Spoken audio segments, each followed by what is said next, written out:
This episode of Walt Disney World Today is sponsored by Small World Vacations. Their team of 40 agents are authorized Disney vacation planners, and they're recommended by MouseSavers.com. They're dedicated to your dreams and your dollars, so get your free price quote from Small World Vacations by going online to www.wdwvacations.com, where the magic begins. This is Walt Disney World Today. Give us 5 minutes, and we'll give you the world. It's Monday, June 25th, 2007, and this is episode 274 of Walt Disney World Today. I'm Matt Hochberg of MGMstudios.org. On the show today is Mike Scopo, who remembers the good old days living in Pompeii before the big one hit. Welcome, Mike. Oh my gosh, the pants are full. Oh my gosh, the pants are full. It's so bad that one's not here tonight. Why? Where's it from, Noel? You don't know. That's from the Timekeeper. That's right. Very good. And we also have the only man who knows Mr. Voice's true identity. It's Mike Newell of Mouse World Radio. Welcome, Mike. I do, and I'm not telling anyone. On the show today, we're taking actually a listener suggestion for a show. It comes from Chip Joyce, who wrote into us to say, "Hi guys, here's a show idea. Why don't you rank the 11 World Showcase pavilions from best to worst?" Well, we're going to do sort of that, actually, Chip. We're going to do our top 3 pavilions and our worst 3 pavilions. We didn't think that it's ranking pavilion 5 and 6. I mean, how do you really tell? I think it's very easy to come up with what we think are 3 pavilions, the best and the worst that really come to mind quickly. And let's start out with the top 3, as our listener asked, from best to worst. So let's start out with our top 3. Our first one, I'll take it first. I'm going to say I'll start out with my number 1. And my number 1 pavilion in World Showcase is the United Kingdom Pavilion. And I like it the best because the food is great and the shopping is great. I find myself spending probably the most time in the United Kingdom Pavilion. They have, I love that little beer stand right by Rose and Crown. It's great to, stop and grab a quick beer on your way, perhaps a yard. And the fish and chips, I mean, it speaks for itself. And I just love the shops. They intertwine all around. You've got the Beatles cover band over there. Even the little hedge, the maze of bushes. I mean, it's there. Like I said, I spend the most amount of time in there, and it's not just one thing sticks out for me. It's the total package, and that really does it for me. I'll go on to my number 2. My number 2 is going to be Japan, and it's the food that really does it again. Teppanyaki is an amazing restaurant. I love it. The sushi is good, and it's got good shopping there also. And my number 3, France, and it's the food that sticks out. Especially, what I really enjoy is the wine. When you go to there's a little wine shop. If you're going into the pavilion, it's on your right-hand side, and you can buy bottles of wine. But what I love to do is they sell wine by the glass, and they have a bunch of bottles lined up on the shelf, and you pick one from the cast member, and they pour you a wine, and it's great. It's my favorite thing to do is grab some wine, go across the little path to the bakery, get a Napoleon. It's a perfect way to perfect snack for me when I'm in Epcot. Scopa, what do you think? Okay, my number 1 is the American Pavilion because it houses my favorite attraction in all of Walt Disney World, the American Adventure. I like the American Pavilion because it also is home to Voices of Liberty, which I just love, and I could just sit there and listen to them all day long.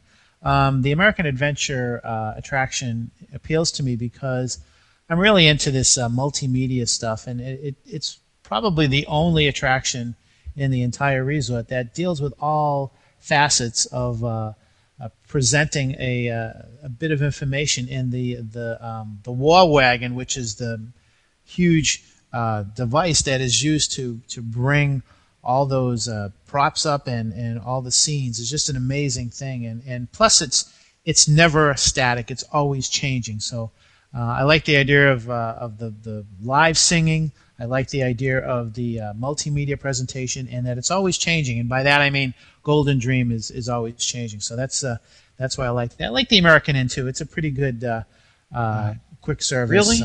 Yeah, I really like it. It's just plain American food, burgers. Well, once in a while you feel like having that, It just drops it. The only reason why the American Adventure wouldn't be in my top 3, Mike, is because of the food. It's it's nothing special, and because of that, it takes it down. Unfortunately, I'd rank it probably in the number 4 or 5, perhaps, probably closer to 5 or 6. But I agree with you. The attractions, the Voices of Liberty is great. Even the shopping's kind of cool. I like the little shop over there to the right of the American Adventure. Yep. It's just nice little knickknacks, and it's always good I always stop in there. But all right, continue on your list. Okay. Number 2 is Norway because of about 3 things. Number 1, I really enjoy the Maelstrom. It's a quick ride, but I think it's really I think they did a good job with that, and it's a nice cool attraction to go to when you have a chance and when the line's not too long. And I also like the Kringoli Bakery. I was there for the marathon, and I had a nice piece of chocolate cake in there. So I really like those 3 facets of the Norway Pavilion. So that's why it's number 2. My number 3 is it was really hard. Number 3 was close, but I'm gonna have to go with Canada for one obvious reason: Le Cellier, my favorite restaurant. Number 2, I really enjoy checking out the Victoria Gardens every time I'm in World Showcase. I'm into gardening myself, and I really like how they take care of that area. And I've always been a fan of O Canada. I'm curious to see what happens when they change that film, but that film's been around, and it reminds me of the original Epcot. A lot of the original Epcot sounds that I remember the first time I went into Epcot. So it has a special meaning for me. So that's it. So it's America number 1, Norway number 2, Canada number 3. All right. I thought you and I, Scoop, were going to be a lot closer on this, but not looking that way. I'll get to it when we get to the worst. That's why there are 11 pavilions, Matt. Yeah, that's right. Newell, why don't you give us your top 3? Okay, I'm going to start with number 3. I'm totally in agreement with Mike on Canada as being my number 3. I love the backways there with the waterfalls. Oh yeah, it's just a beautiful, relaxing. It's just so nice to walk through, especially on a nice hot day.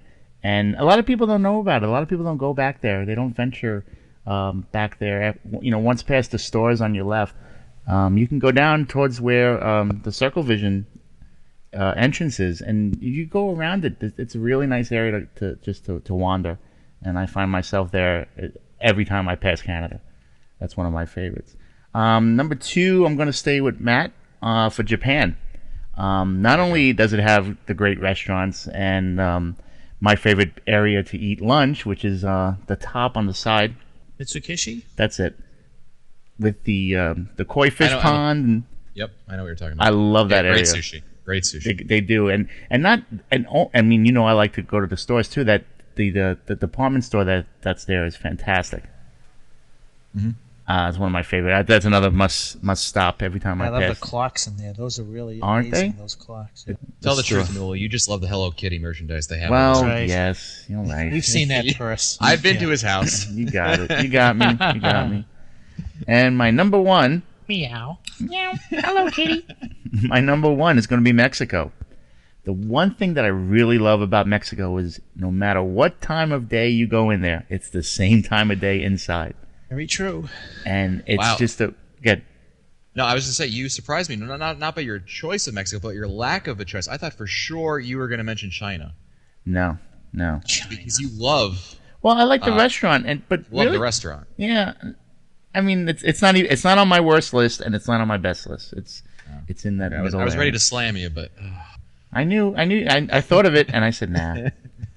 But I love going into Mexico. I love going into the restaurant, the San Angel Inn, and just walking around the Mercado area. I do like the shopping in Mexico. It's a lot of fun. You can have a lot of fun in there. And once the ride is now open, I get to see I haven't been on it yet, so that's going to be a lot of fun. Those are my top 3. Good. Newell, why don't you give us your worst 3 now? Okay, I'm going to start with number 3, and I'm going to have to go with France. Not a big fan of French food, and I don't drink wine, and not a big pastry fan either. So France, and I don't wear perfume, so France doesn't have a heck of a lot to offer me over there. Ouch. Yeah. I mean, I love the music. I love French music. I love music. So You like music, really? there's What a nothing. surprise! I'm not a fan of the food, or so that's not on my worst list. It's just something that I don't spend. I do go there. I just don't spend as much time there as I do some of the other ones. My number 2, and I hope not to get beaten up on this, is America. And Mike, besides, I mean, I love Voices of Liberty, I do, but besides that and the American Adventure, there's nothing else to offer there. There's no real good American restaurant. There's really not much else there. So it's a perfect opportunity for a great American restaurant, modern American food. They could open up a great restaurant there, and that would really transform. But like I mentioned before, the food really handicaps the pavilion, in my opinion. I agree. I mean, if you're looking for a good hot dog or a hamburger, okay, that's one thing. But It's American food, though. Yeah, hot dog and hamburgers are American. It's classic American food. I know, but it's available everywhere. In I can get all that down the parts. street. I can get that down the street from me here. Yeah. So if you were gonna open a classic American restaurant, what would you have for a menu? Well, I wouldn't do a classic American. Like I said, I would do a modern American food. Kind of that, the new kind of food that is American food. I mean, obviously a good steak. Tell us, Matt. Give us an entree. Come Yeah, on. well, I'm a steak not very cultured, but but I mean, no, you're right. don't know. A good steak would be something. Yeah, a good steak, some sort of a fish dish, and Disney doesn't do fish well. But, Fish dish. but something, something in really when you go to you're putting me on the spot here when trying to think. No, of Matt, I'm not putting you on your spot. What I'm saying is that maybe they went through what you're going through right now, saying, what the heck can we offer in a classic American restaurant, and I think that's probably something that they went through. I don't know for sure, but maybe they decided, hey, let's just do quick service, blah, blah, blah, salad. I mean, TGI Fridays does a better job of serving quote-unquote American food. And, I mean, that's not, trust me, I don't think TGI Fridays is a great example of American eateries, but, serving just cheeseburgers and, hot dogs and whatever they have, chicken fingers, I mean, that's just, come on. That just doesn't cut it for me. I mean, you could do better than that. Better than burgers and hot dogs, and certainly at least a full service restaurant is needed over there, and then you can do something with it, in my opinion. But anyway, hey Matt, what if would you say would have been better had they put the Liberty Tree Tavern over there? That's a good idea. That is a good idea. I think that would be, again, it's still better. I mean, it's got I can't really think how you can do worse than just putting on hot dogs and burgers and things like that, because it just shows lack of imagination, I guess. I'm not sure, but I would take that scope, absolutely. You got it. All right, were you done with your list, Newell? No, I have more? My last one is going to be Italy, and I hope I don't get beat up on that either. Another thing about Italy is they don't have much to offer me. I mean, besides the restaurant, there's the lack of stores that are there. And there's a couple, but they're all aimed for women. The stores over there in Italy. Yeah, You're right about that. It's jewelry. I mean, it's nothing that really interests me. There's no really good Italian art or anything that you can look at. And to me, it's another pavilion or area that I'll just walk right through. There's nothing in the back. There's no ride. There's it's pretty. I mean, don't get me wrong, but it doesn't offer much to me. It doesn't hold my interest that long. Where I go, okay, what's next? Oh, Germany's next. Let's go there. At least you can walk around and. Yeah, exactly. You know what? Going to the show, Newell, I thought I was telling Scopa before we started recording. I thought for sure you and I were going to be on opposite ends of the spectrum, and it would be me and Scopa who'd be agreeing, but clearly not. I can surprise you every now and then. There you go. I'll go with my worst three. My number one is by and large China. Overpriced food that isn't that great. The restaurant and the counter service just does nothing for me. I mean, it's way overpriced, and the food is about the same you'd get anywhere else. I mean, certainly coming from in the Northeast where we have excellent Asian food, and specifically Chinese food. I mean, it's just, I don't like it at all. And the gift shop over there is overpriced. And if you've ever been to Chinatown I know I've been to the one in New York City. I'm sure the one in, I think in San Francisco and a few other cities, I'm sure. Boston. Is just, Boston, exactly. It's got to be It is. In fact, it is better than what they have over there. I mean, just overpriced gifts that don't really. I mean, they're gifts that I would never use. They're like kind of stuff you get for people you don't know what to get them. Like those stupid fans or those dresses that I don't know who buys. Or the 400-pound Buddhas. Yeah, exactly. Or the jade dragons that are like 500 pounds, and you can't. Yeah, exactly. Yeah, those really. You can check those at the airport, I think. Get them on eBay. Number 2, I'm gonna go with Norway. I don't know who said Norway was on their top. I think Newell or Scopa. Scopa. That's who said it. That's right. The problem for me in Norway is it's not authentic for me, and I'll tell you why. You've got the princess meal over there, which is just. I mean, Norwegian food doesn't do it for me anyway, but I mean, it doesn't fit at all. The Viking ships are closed. You can't. They used to be a play area. Right. Now you just look at them. The Stave Church is not the same as Scopa mentioned before. The ride, it focuses on stuff that happened. Well, it didn't really happen because it's all based on really Norse mythology. So I mean, it doesn't really highlight anything that Norway is doing now. I mean, the ride is basically about things that Norse mythology and things that happened thousands of years ago. If you want to do a great service to the country that you're presenting, you have to show why the country is great now, and Norway doesn't do that at all for me. And my final one is Canada. And aside from Le Cellier, I have never stopped here. There's been no reason to it. The food. I mean, the beaver tails are long gone, so I never got a chance to even stop for those. But those are gone. There's nothing really else to do here. I mean, what am I, shop for Canadian clothing? Hey. It doesn't. For me, it's a personal thing. It just doesn't. Poser. It doesn't float my boat. You never stopped and listened to Off Kilter? Music that's why I have Mass World Radio. I don't need to stop there. Oh, but it's so much better to see them in person. That's all right. The Beatles cover band. That's what it's about. No, British invasion. The best band by far in Epcot is Off Kilter. I haven't stopped to do it, but I've heard it on Mouse World Radio. I've heard them, but it doesn't do anything for me. It's a must see or must listen, whatever you want to call it. It definitely works. Stacy. Well, I'll let you fire back and wrap this up first, Scopa. What do you say? Well, when I was preparing for the show, I really had a tough time, and these 3 that I'm going to mention are very, very close, and you could almost switch them around. Take whichever ones you want would be my worst, but they're really close, and my 3 worst are in no particular order, but here I go. The worst is, well, actually, let me go with number 9. Number 9 is probably going to be China, because number 1, I think that restaurant is the absolute worst restaurant in all of Walt Disney World, and for the past almost 20 years, I've been saying, and this is so true, the best Oriental food is found outside the Walt Disney World Resort. In downtown Orlando, you can find the best Oriental food. You go into China, and I mean, there's a reason why on any given night, if we were in World Showcase right now, we could walk up to Nine Dragons and get a reservation right now. Good. Cool, loves it. But, I mean, see, Mike, Table it's all for for 4. you. Table for It's all 4. for you. Table But, I mean, for 1. We'll beat you over there later. It's just, I ate there once, and that was more than enough. Number 2, that department store that you mentioned, Matt, with the funny name, it's like, let's get real. Why don't you put some real merchandise in there that people are going to buy? Exactly. Well, who the heck buys that jade stuff? Who the heck buys these? I mean, I don't know. It's stuff you get for your in-laws that you have to get them something, or for your teacher. When you're there as as a kid. It's just the stuff that has no practical purpose in the world. You just get it because it's like, all right, well, this looks okay.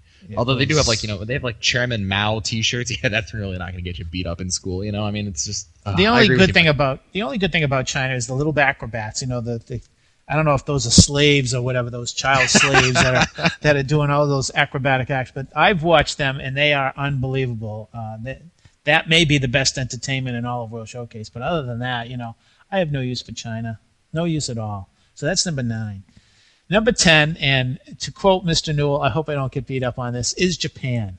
First off, I don't eat raw fish. Okay, I've eaten at Japan. I've eaten at teppanyaki. I have better Japanese restaurants around here. Same thing as I said with China.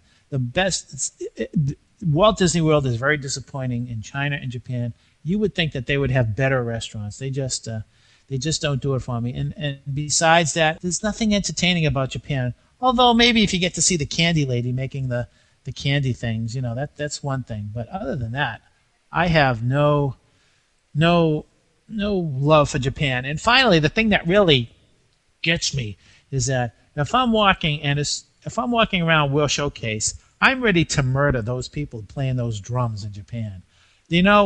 What kind of talent does it take to beat a drum? Just I want to put them out of their misery. So Japan is number 10. And my absolute worst pavilion in World Showcase is Italy. And wow. Yeah. Self-hating, are we? And I'll tell you why. Number one, for all the years that I've been going to World Showcase, and I think I've eaten at Alfredo's 2 or 3 times, although Alfredo's is going away. It's hit or miss in that restaurant. It really is. And, Italians are famous for criticizing Italian restaurants, and I don't think there'll ever be an Italian restaurant that will really satisfy me. So they've got one strike going against them right from the top.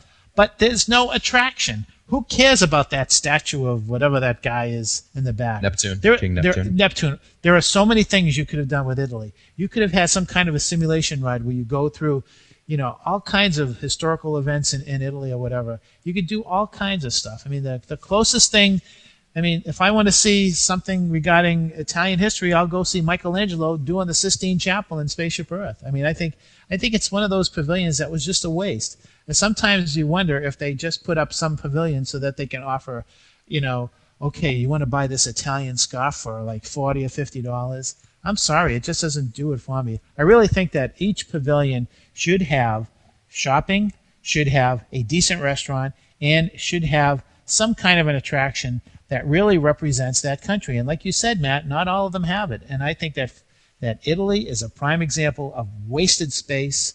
And I'm hoping that someday it changes, but I have to put that as my worst right now. Well, I'm not going to argue with you, Mike, although I do think you're a little bit bitter because you lived through that whole Roman Empire time and you just don't think they did an adequate job. That's true. I mean, I've been there, I can tell. Just not realistic. I could have been a consultant, but they didn't, I don't know. Well, that's it for us today. This episode of Walt Disney World Today has again been sponsored by Small World Vacations, who have a team of 40 agents that are authorized Disney vacation planners, and they're recommended by MouseSavers.com, and they're dedicated to your dreams and your dollars, so you get your free price quote by going to www.wdwvacations.com, where the magic begins.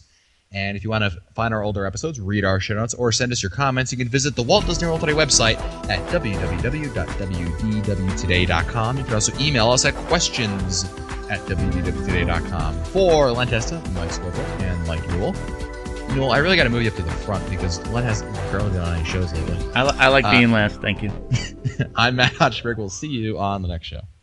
July 15th, new royalty rates for Internet radio go into effect. To demonstrate what Internet radio will sound like in just 2 weeks, this Tuesday will feature a day of silence. Call your congressmen and senators. Tell them co-sponsor the Internet Radio Equality Act. Find their numbers at SaveNetRadio.org.